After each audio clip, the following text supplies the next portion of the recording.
प्यारे बच्चों, आज हम करेंगे कार्यपत्रक 16 शिक्षा निदेशालय राष्ट्रीय राजधानी क्षेत्र दिल्ली द्वारा प्रकाशित तिथि 25/11/2020 के लिए। विषय विज्ञान, कक्षा 7वीं, हिंदी मीडियम। विद्यार्थी अपना यहाँ नाम लिखें, यहाँ कक्षा अध्यापक का नाम लिखें। प्यारे बच्चों, आज का हमारा टॉपिक है उदासीनीकरण। उदासीनीकरण अभिक्रिया क्या होती है? प्यारे बच्चों, जब अम्ल क्षार के साथ अभिक्रिया करती है, तो ये होने वाली अभिक्रिया उदासीनीकरण अभिक्रिया कहलाती है। और एक उदासीनीकरण अभिक्रिया में लवण और जल बनता है। ठीक है प्यारे बच्चों, तो उदासीनीकरण अभिक्रिया में ऊष्मा की कुछ मात्रा हमेशा मुक्त होती है, इसके साथ साथ कुछ हीट भी, ऊष्मा भी निकलता है। उदाहरण के लिए, जब हम सोडियम हाइड्रोक्साइड को हाइड्रोक्लोरिक अम्ल के साथ अभिक्रिया करवाते हैं तो सोडियम क्लोराइड नमक बनता है और साथ में जल भी निकलता है और कुछ ऊष्मा यानी हीट भी निकलती है। टिप्पणी में प्यारे बच्चों कि ये जो सोडियम क्लोराइड है, ये निर्मित लवण, ये अम्लीय भी हो सकता है, क्षारकीय भी हो सकता है और उदासीन भी प्रकृति का हो सकता है। इन तीनों में से कोई भी प्रकृति का हो सकता है। इसको टेस्ट करने के लिए हम लिटमस पेपर टेस्ट से इसको हम चेक कर सकते हैं कि लवणीय होगा या क्षारकीय होगा या उदासीन होगा। ठीक है प्यारे बच्चों, अब हम एक क्रियाकलाप करते हैं। किसी परख नली के 1/4 भाग को तनु हाइड्रोक्लोरिक अम्ल में भर लीजिए। ठीक है, 1/4 भाग को, ये एक्टिविटी यहाँ करके दिखा रखी है, भर लेना है हाइड्रोक्लोरिक अम्ल को। यह एक रंगहीन विलयन है। हाइड्रोक्लोरिक अम्ल जो है एक रंगहीन विलयन है। अब इसमें फिनोल्फ्थालीन सूचक के 2-3 बूंद परख नली में मिलाइए। इसमें फिनोल्फ्थालीन सूचक के 2-3 बूंद परख नली में मिलाने हैं। फिनोल्फ्थालीन सूचक रंगहीन होता है, इसे कोई रंग नहीं होता। अम्ल में मिलाने पर इसके रंग में कोई परिवर्तन नहीं होता। अम्ल में मिलाएंगे तो इसमें कोई परिवर्तन नहीं होगा। जब सोडियम हाइड्रोक्साइड के विलयन को एक ड्रॉपर में लीजिए। अब हमें सोडियम हाइड्रोक्साइड के विलयन को लेना है एक ड्रॉपर में। सोडियम हाइड्रोक्साइड विलयन को हाइड्रोक्लोरिक अम्ल में बूंद बूंद करके मिलाइए।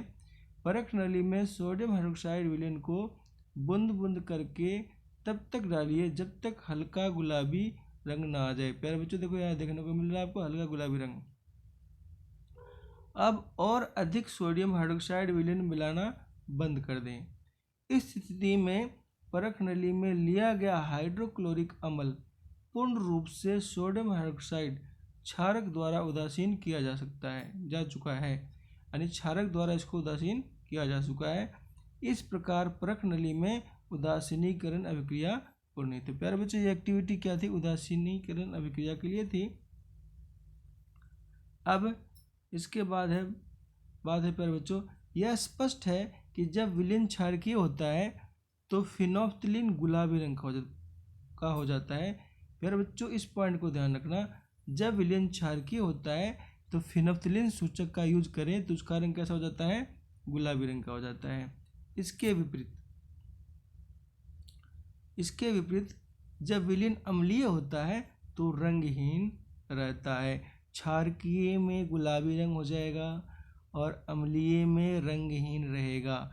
ये फिनोल्फ्थालीन सूचक का हम अगर यूज करें तो। ठीक है प्यारे बच्चों, अब हमारे पास है, यदि हम उदासीनी अभिक्रिया के तत्काल बाद परख नली को स्पर्श करें तो गर्म महसूस होती है। ऐसा इसलिए होता है क्योंकि उदासीनीकरण अभिक्रिया में ऊष्मा निकलती है। यह ऊष्मा परख नली का तापमान बढ़ा देती है। ठीक है प्यारे बच्चों, अब हमारे पास क्वेश्चन है कुछ, उसको हम कर लेते हैं। पहला क्वेश्चन है कि उस अभिक्रिया को क्या कहते हैं जिससे में एक अम्ल किसी क्षारक के साथ अभिक्रिया कर लवण और जल का निर्माण करता है। तो प्यारे बच्चों, इसका आंसर ये रहा। उस अभिक्रिया को हम कौन सी अभिक्रिया कहते हैं? उदासीनीकरण अभिक्रिया कहते हैं। आप इतना ही लिख देना, ये फर्स्ट क्वेश्चन का आंसर हुआ।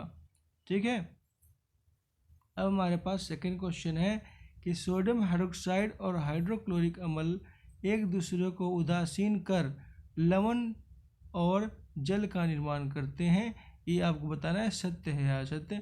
तो प्यारे बच्चों इसका आंसर जो होगा, इसका आंसर सत्य होगा, सत्य है। इसको आप चेक कर लो यहाँ पे लवण और देखो प्यारे बच्चों, सोडियम हाइड्रोक्साइड और हाइड्रोक्लोरिक अम्ल क्या बनाते हैं, सोडियम क्लोराइड यानी लवण और प्लस में जल का निर्माण करते हैं।